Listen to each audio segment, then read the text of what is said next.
AC circuit containing resistor only, इस पर हम लेक्चर देने जा रहे हैं। मेरा एक सुझाव होगा कि फेजर एंड फेजर डायग्राम पर मेरा ऑलरेडी डिटेल लेक्चर है, जिसका लिंक मैंने डिस्क्रिप्शन में डाल दिया है। मेरा रिकमेंडेशन होगा कि उसे आप देख लें, तभी आपको इस लेक्चर की सही चीज़ें समझने में आसानी होगी। और अब हम अपने सब्जेक्ट को शुरू कर रहे हैं। ये देखा जाए, ये हो गया, ये क्या मेरा हेडिंग है, AC circuit containing register only. ये जो एसी सर्किट है, इसमें क्या है, एक रजिस्टर है जिसका कि रेजिस्टेंस आर ये लगा हुआ है, और ये सोर्स ऑफ ईएमएफ जो है यहाँ ये दे दिया है। इसको थोड़ा हम लैंग्वेज में लिख दिया, let a resistor of resistance R be connected to a source of alternating EMF E and the value of E is given by. अब वैल्यू ई का जो है हम लोग ये वैल्यू लिख रहे हैं, E equal to E not sine omega T. इस इक्वेशन को हम 1 मान लेते हैं। ये क्या हुआ, ईएमएफ का ये वैल्यू हुआ। अब इसमें जो है ये जो सोर्स है, और इससे जो है ये कहते हैं, अगर इसमें जो है सो करंट आई जो है ये सर्किट में जो है सो अगर ये फ्लो करता है सोर्स की वजह से, तो करंट आई किसी रेजिस्टेंस में फ्लो करता है तो पीडी होगा, पोटेंशियल डिफरेंस होगा। तो इसलिए ये लिखेंगे, if I be the current flowing in the circuit,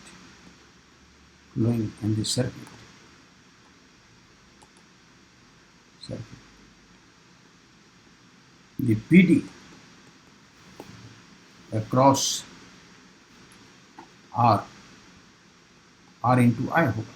क्यों होगा, ये ओम्स लॉस होता है। ये जानते हैं कि रजिस्टर में जब करंट आई फ्लो करेगा तो ईएमएफ का वैल्यू जो है सो ये potential difference R into I होगा। इस इक्वेशन को हम 2 मान लेते हैं, और ये जो हम वोल्टेज जो अप्लाई किए हैं ये हुआ इसका ये वोल्टेज दिए, इस वोल्टेज से जो हमको पीडी हुआ इसका वैल्यू ये दिखा। तो ये कहाँ से हुआ, ओम्स लॉ से हुआ। अब हम ये जानते हैं किरचॉफ का, according to Kirchhoff loop rule, ये क्या है कि algebraic sum of the changes in potential around a closed loop is zero. जितना हम सोर्स से ईएमएफ मतलब देते हैं उतना जो है सो हमको ये वोल्टेज यहाँ मिल रहा है। इसको हम लिखते हैं, यहाँ लैंग्वेज में भी लिख देते हैं, इंस्टेंटेनियस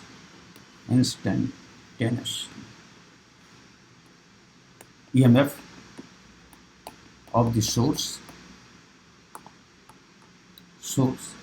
इज इक्वल टू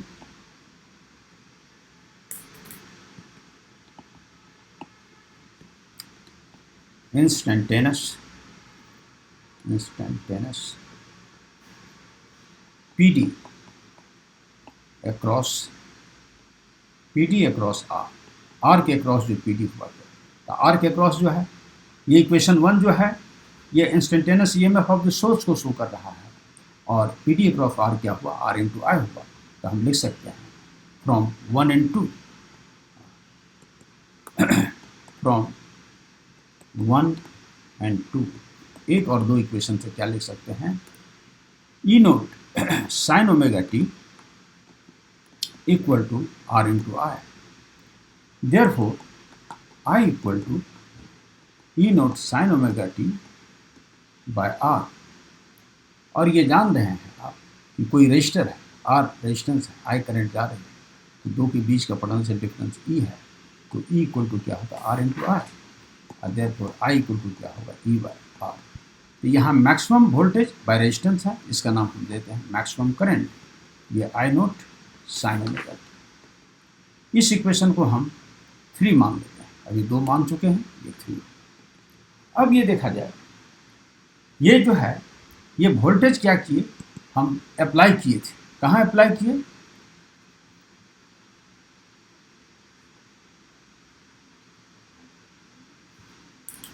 ये वोल्टेज जो है यहाँ हमने अप्लाई किया, ये वोल्टेज ई अप्लाई किया, और इस वोल्टेज से जो है यहाँ जो है ईएमएफ अप्लाई किया, और हमको जो है सो पीडी मिला।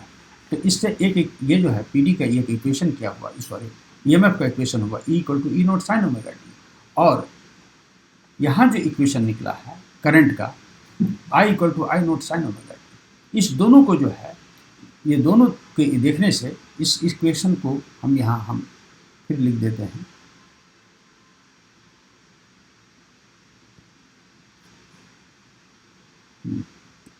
इस इक्वेशन को लिख रहे हैं E equal to E note sine omega. ये हुआ वोल्टेज का इक्वेशन, यानी ईएमएफ इक्वेशन हुआ, यह करंट का इक्वेशन है। दोनों को लेकर के हम एक ग्राफ जो है सो यहाँ प्लॉट कर रहे हैं और ग्राफिकल एनालिसिस यहाँ हम इसको कर रहे हैं। इस ग्राफ को समझाने से पहले हम एक कुछ इसका दोनों का डिस्कशन कर रहे हैं। यहाँ देखा जाए, इसमें लिख रहे हैं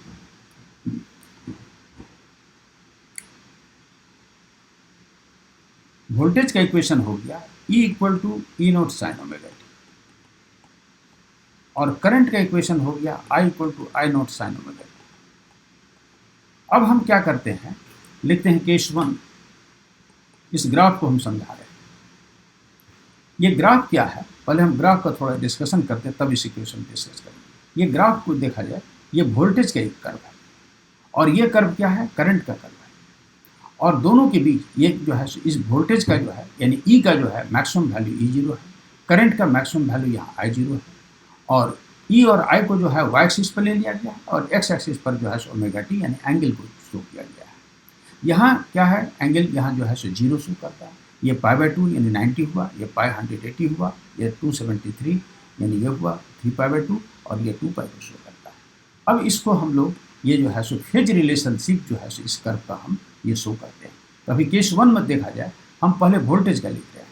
case 1, if omega T equal to 0, अगर ओमेगा टी का वैल्यू हम 0 देंगे तो sine omega T 0, so E equal to 0 हो जाएगा। साइन 0 को इससे मल्टीप्लाई किया, फिर साइन ओमेगा टी ये भी 0 हो जाएगा। तो साइन ओमेगा टी का वैल्यू 0 तो साइन 0 0, ये करंट भी 0। यानी इस पॉइंट पर हम देखते हैं, यानी ओ पॉइंट पर जो है तो वोल्टेज का वैल्यू जो है E का वैल्यू कितना होता है मेरा, ये भी 0 हो जाता है और करंट का वैल्यू यहाँ क्या होता है, 0 होता है। अब हम आते हैं π/2 पर, यहाँ लिख रहे हैं केस 2,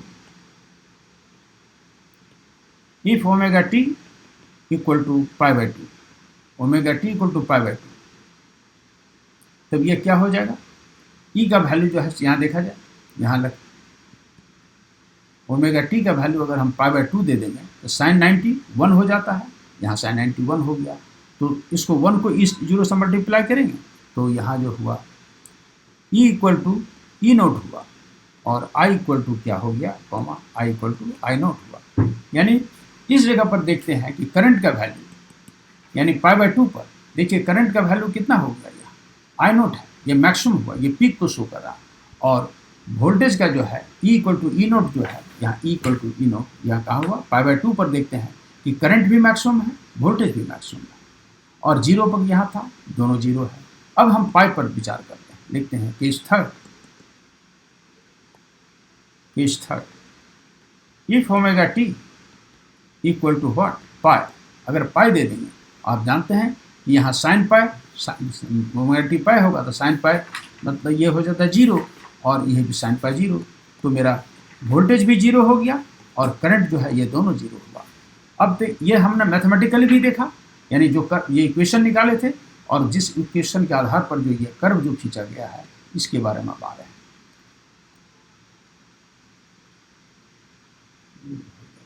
हाँ। अब यहाँ हम देख रहे हैं कि इस पर पाई पर हम विचार करते हैं। पाई पर क्या होता है, ये वोल्टेज का वैल्यू जो है ये भी 0 हो जाता है और करंट का वैल्यू दोनों 0 हो जाता है, यानी दोनों एक फेज में है। यहाँ जो सिचुएशन था वही, अब यहाँ सिचुएशन दूसरा हो गया, यहाँ 0 हो गया, जो यहाँ का कंडीशन था वो यहाँ आ गया। अब हम इस केस पर आ रहे हैं, केस 4,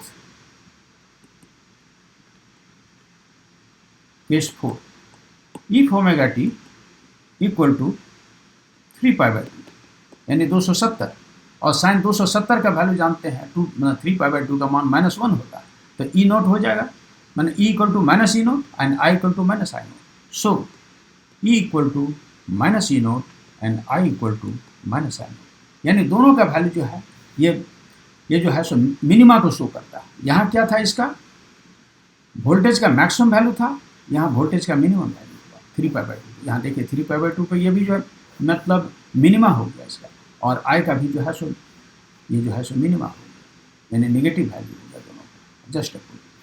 तो इस तरह से देखते हैं कि यहाँ दोनों का वैल्यू जो है दोनों एक तरफ से चल रहा है। फिर हम केस 5 लेते हैं, case 5, if omega T equal to 2 pi. अब देखा जाए 2 पाई पर हम विचार करते हैं तो आप जानते हैं कि साइन 2 पाई का वैल्यू 0 हो जाता है, तो E equal to 0 and I equal to 0, दोनों जो है ये हो जाएगा E equal to 0 and I equal to 0। So both the voltage and current are जो है ये दोनों एक ही फेज में है।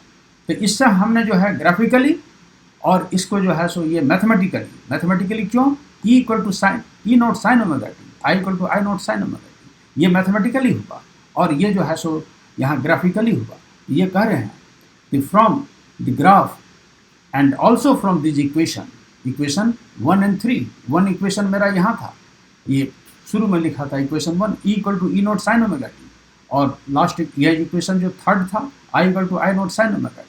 तो कहेंगे from equation 1 and 3 and also from graph we see that the voltage and current are in the same phase, यहाँ लिख रहे हैं। Thus we conclude, hence we conclude from equations 1 and 3 and also from graph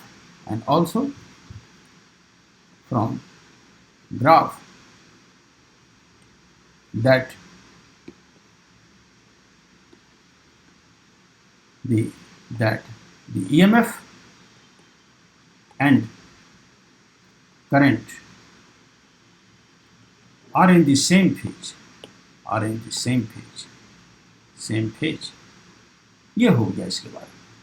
अब ये जो है इस graph का एनालिसिस किया। अब हम आ रहे हैं, इसको हम लोग कहते हैं फेजर डायग्राम।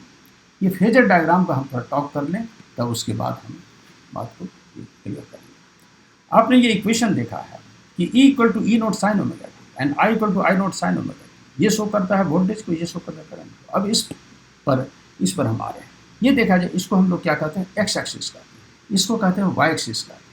और ये जो है ई का मैक्सिमम वैल्यू यहाँ ई नोट को शो कर रहा है, ये ई नोट शो कर रहा है, और आई का जो है मैक्सिमम वैल्यू आई नोट को शो कर रहा है। तो और दोनों जो है यहाँ ओमेगा टी है, इसको भी ओमेगा टी है, यहाँ क्यों दिखाएं कि both are in the same phase because both makes an angle omega T with X axis. Current भी बना रहा है ओमेगा टी और वोल्टेज भी बना रहा है ओमेगा टी। तो ये कहेंगे ये जो है सो मतलब एक्स एक्सिस से जो है ओमेगा टी एंगल पर है, और ये आई नोट जो है ये जो है सो ये क्या शो करता है, ये जो है सो इसका एम्पलीट्यूड को शो करता है, और ये फेजर हुआ ये, और ई नोट जो है सो इसका जो है सो ये मतलब ई नोट को शो करता है। तो ये मैक्सिमम वैल्यू तो आई नोट शो किया करंट का, और मतलब मैक्सिमम वैल्यू वोल्टेज का ई नोट शो किया।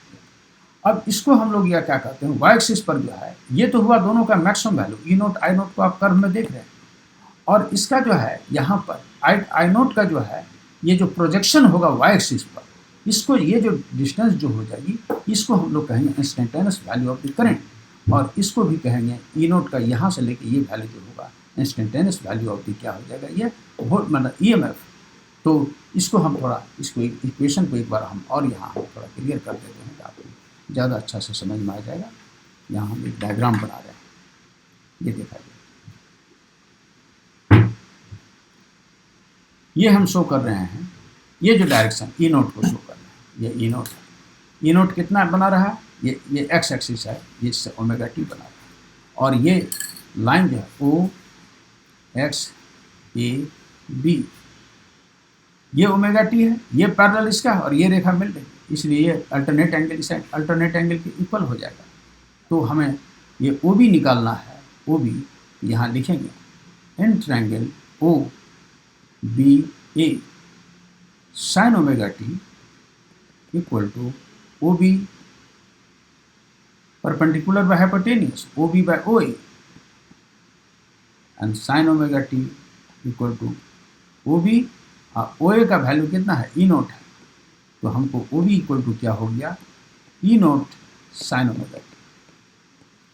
अगर इस पॉइंट को हम बी सपोज किया करें, ये पॉइंट जो है ये बी है, तो ओ से लेके बी का जो डिस्टेंस होगा यही ओ बी जो है सो हमको ई नोट ई को शो करता है। यहाँ लिख सकते हैं हम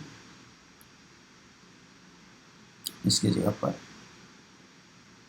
यानी ओ बी को हम यहाँ लिख दें E equal to E note sine omega. इस कर्व में जो है ई नोट को तो ये शो कर रहा है, ई नोट को ये दिखा रहा है, लेकिन ये जो वैल्यू है ओ बी, यहाँ हमने इसको शो किया कि इसको हम क्यों यहाँ ई नोट साइन ओमेगा टी लिखें। ये हुआ इसका ई नोट का जो प्रोजेक्शन हुआ, कहाँ पर प्रोजेक्शन हुआ, वाई एक्सिस पर जो हुआ, इस प्रोजेक्शन को हम इंस्टेंटेनियस वैल्यू कहते हैं। ई है इंस्टेंटेनियस वैल्यू और ई है maximum value, so instantaneous value is shown here. Similarly current के केस में भी जो क्या होगा, यहाँ हम आई नोट दे देंगे, तो यहाँ ये जो वैल्यू होगा आई नोट साइन ओमेगा टी, तो ये जो वैल्यू यहाँ से लेके ये इसको साइन ओमेगा टी को आई नोट साइन ओमेगा टी, ये इसका जो है सो ये प्रोजेक्शन जो हुआ क्या आई नोट साइन ओमेगा टी, इसका प्रोजेक्शन हुआ ई नोट साइन ओमेगा टी। तो इसको जो है, इसको हम लोग क्या कहते हैं, फेजर डायग्राम कहते हैं।